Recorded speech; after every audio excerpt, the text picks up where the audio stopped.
Oke, halo sahabat trader dimanapun berada, welcome back to my channel. Kembali lagi bersama saya, Denny Dollar ya.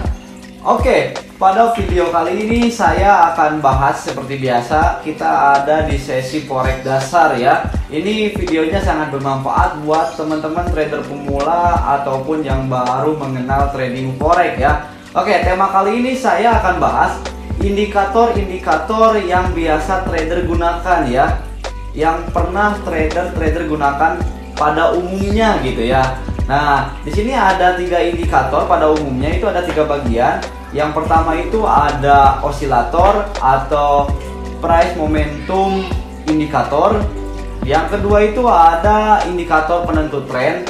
Nah, di video kemarin udah saya bahas tren dan ada 4 jenis tren.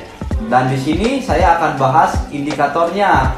Dan yang ketiga itu ada volatility trend ya. Nah, yang pertama saya akan bahas mengenai PMI ya, price momentum indikator atau osilator, di mana indikator PMI ini atau osilator ini itu digunakan untuk mengidentifikasi area overbought dan oversold. Overbought oversold itu apa Mas Den? Saya nggak tahu gitu ya. Jadi overbought itu area titik jenuh beli. Jadi puncak ya, di puncak lah.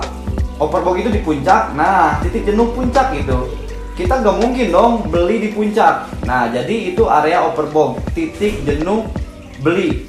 Dan di area overbought itu disarankan untuk jual. Dan sebaliknya, untuk oversold itu titik jenuh jual.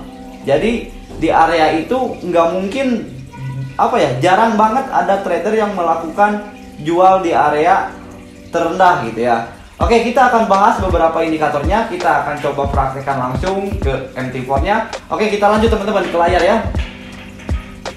Oke, kita langsung buka aja ke aplikasi MT4 nya ya, MetaTrader 4 nya. Tadi yang pertama itu ada PMI ya teman-teman, ada price momentum indikator atau osilator. Nah, di sini ada indikator yang pertama akan saya gunakan. PMI itu banyak ya, osilator nih. Di sini ada tren, ada osilator. Nah, mungkin yang umum itu yang biasa orang gunakan itu mulai dari stochastic, RSI, sama CCI gitu ya. Nah, kita akan gunakan satu-satu. Kita akan gunakan CCI dulu dari yang atas. Cara penggunaannya seperti apa gitu ya. Ini kita bawaan normal aja, bawaan dari sananya. Nah, ini ada yang namanya CCI. Nah, di sini kelihatan banget, kelihatan nggak?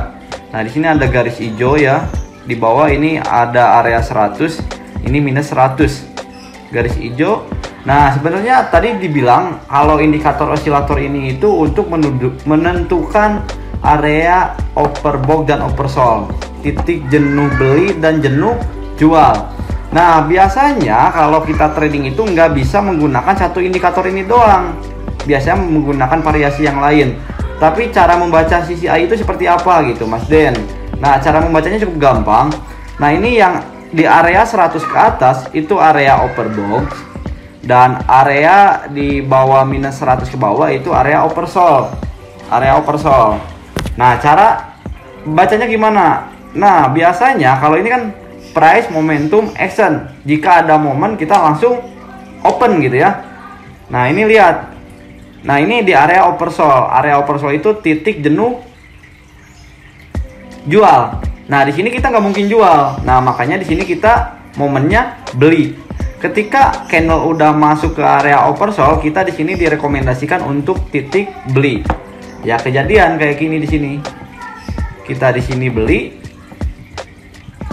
Ya, kita di sini beli, di area sini kita beli, kemudian harganya naik gitu ya. Tuh, kan harganya naik.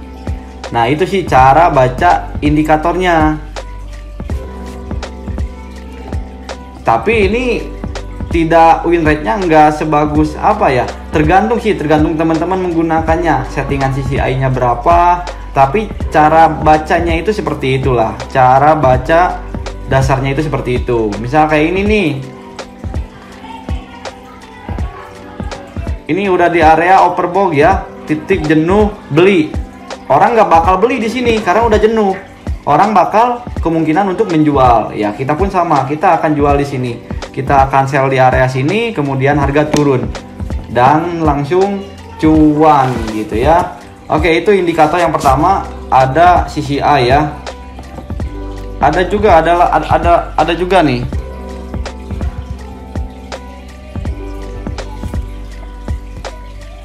Ada juga yang kedua RSI ya. Sebenarnya sama-sama aja. Ini banyak banget sih, MACD, ada moving average, RSI kita masukkan juga, settingannya sama lah. Nah, ini pun sama, RSI itu untuk menentukan kayak tadi lah, cara bacanya di area overbought atau oversold, sama aja sih. Kemudian yang beda apa ya?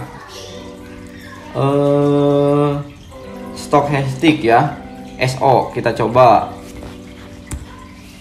Cara bacanya gimana ya? RSI itu sama kayak tadi. Kemudian di sini ada stochastic osilator. Saya hapus dulu RSI-nya. Nah, ini cara bacanya gimana? Ini pun sama untuk menentukan area overbought dan oversold. Nah, cara membacanya itu cukup gampang, teman-teman. Ini settingan bawaan ya. Kalau saya dulu pakai stochastic itu settingan 7/21 ya. Teman-teman tinggal setting aja lah. Nah, caranya gampang. Di sini kan ada dua garis, yang hijau sama garis putus-putus merah. Nah, di sini udah mantul nih di area oversold. Nah, kita di sini waktunya buy.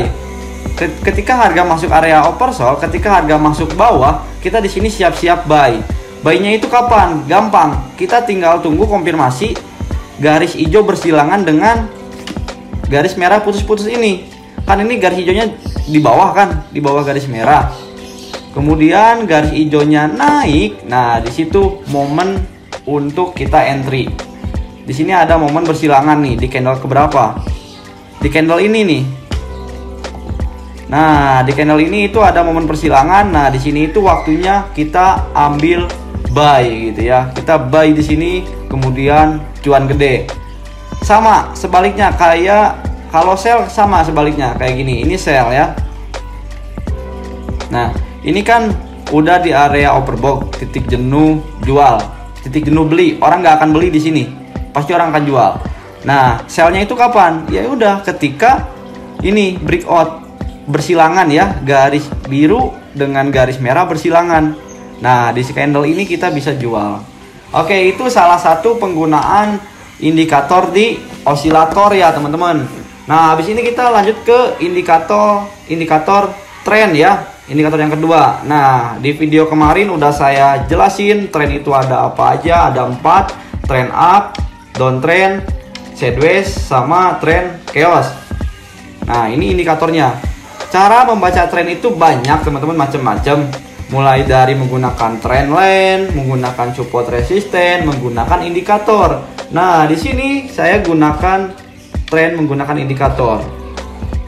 Yang pertama itu ada MA ya. Ini yang sering umum banget ya, MA. Kadang orang itu MA-nya bisa sampai 5, bisa sampai 3 lah, jadi pelangi gitu, warna-warni. Nah, cara baca MA-nya pun gampang, teman-teman. Ketika MA-nya di bawah, misalkan kemudian ada satu candle breakout dari bawah ke atas, itu udah menunjukkan trend up. Nih, misalkan kayak gini. Satu candle breakout, trend up. Kemudian ini candle turun, downtrend. Tapi untuk MA ini itu tergantung apa ya?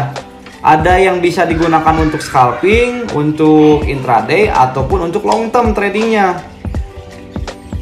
Kalau time frame kecil kayak H1, M30 itu intraday, ambil 30 sampai 40 pip lah DSAU. Kalau di H4 di daily teman-teman bisa long term.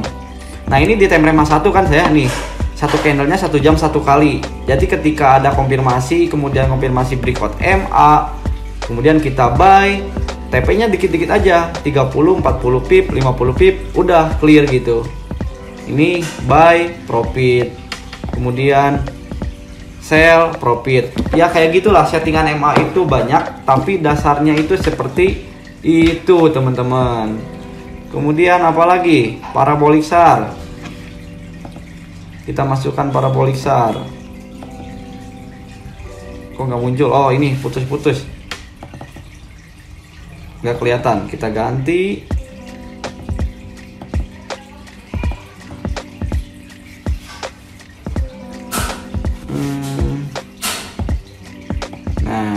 indikator tren. Indikator tren itu banyak, di sini ada parabolic chart, MA, envelope dan sebagainya.